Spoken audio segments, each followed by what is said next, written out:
Hashtag the soldier who fought WW2 until 1974. Imagine finishing a war. You survived. You won. And then you spend the next 29 years fighting it alone because nobody bothered to tell you it was over. That's not fiction. That's the incredible true story of Hiroo Onoda.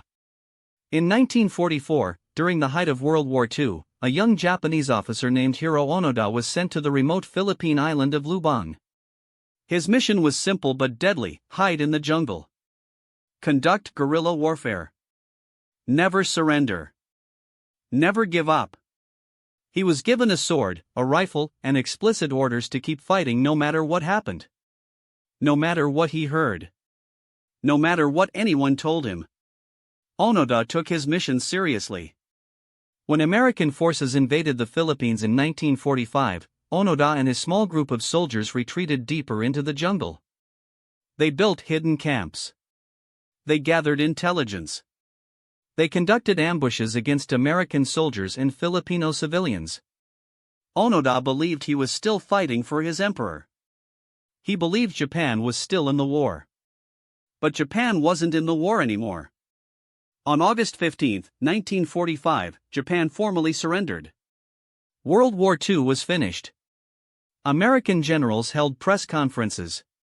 Ceremonies were conducted. Hiroo Onoda was fighting in a jungle thousands of miles away, completely unaware that the conflict he was risking his life for had ended. The Japanese military tried to reach the stragglers. They really did. Commanders dropped leaflets into the jungle describing Japan's surrender. They included official announcements. They dropped photographs and letters from soldiers' families begging them to come out. Hiroo Onoda found these leaflets. He read them. And he concluded they were enemy propaganda designed to trick him into surrendering. It was a psychological operation, he believed. A trap. So he kept fighting. Year after year passed. Onoda's companions gradually left. Some were killed in encounters with Philippine patrols. Others grew tired and gave up. But not Hiroo Onoda. He remained in the jungle. Alone. Hunting for supplies. Moving constantly to avoid capture. Living in caves. Wearing rags that barely held together. He survived on whatever he could catch or steal from nearby villages. The 1950s came and went. Then the 1960s. Onoda was now in his 40s, 50s. He had become something of an urban legend. People told stories about a ghost soldier wandering the jungle.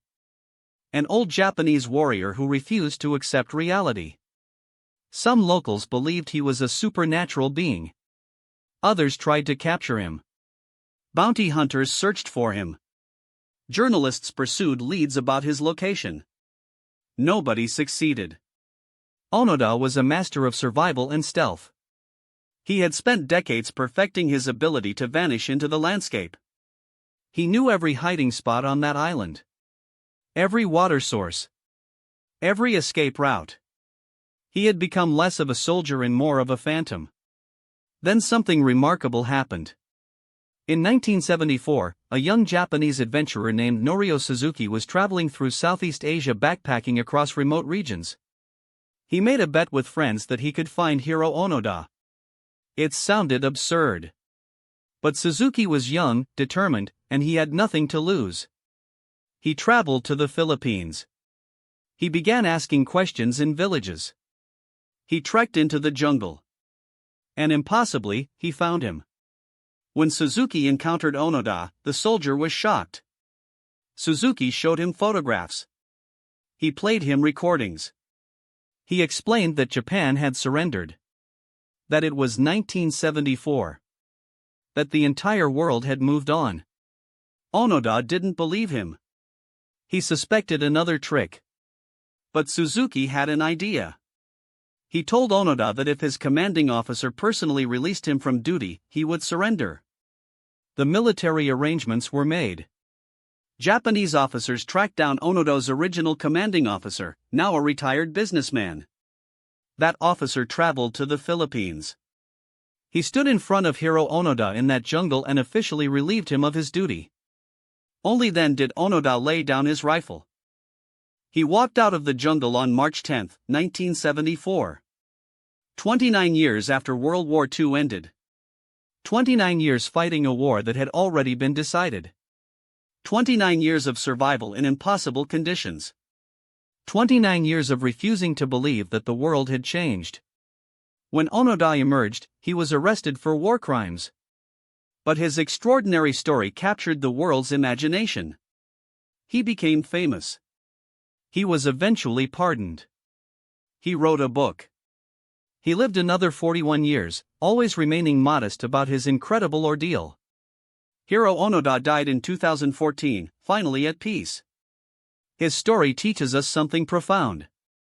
It reminds us that the greatest battles we face aren't always against enemies. Sometimes they're against information. Against the truth. Against accepting that the world has changed. Onoda's unwillingness to surrender wasn't strength. It was a tragedy. A man so committed to his mission that he lost decades of his life to a war that was already over. If you want more hidden history stories like this, hit subscribe and ring the bell so you never miss one.